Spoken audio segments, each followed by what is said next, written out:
Hey, I'm Brandon Harmison, and today I want to talk to you about something that's honestly way more common than you might think: co-occurring disorders. You might have heard them called dual diagnoses, but what does that even mean?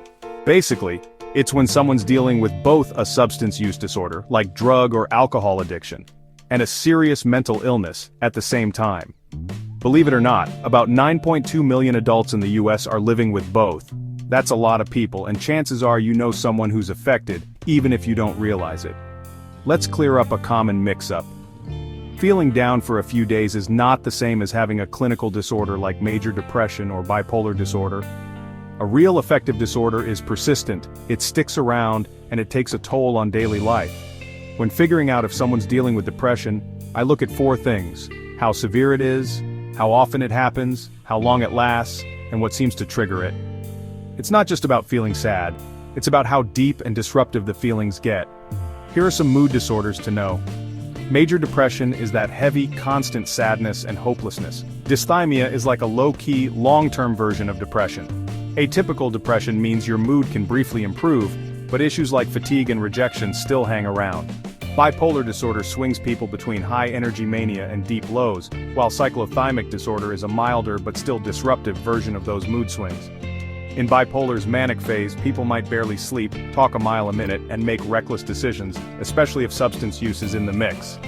There's a difference between having a personality trait, like being introverted, and having a personality disorder, which can seriously mess with your relationships in life. Disorders like antisocial or borderline personality often show up alongside substance use. If you're wondering about antisocial personality disorder, consider questions like: do you manipulate others, ignore the law, take big risks without caring about the outcome?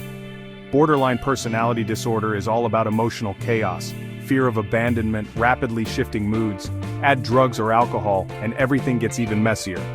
Narcissistic personality disorder?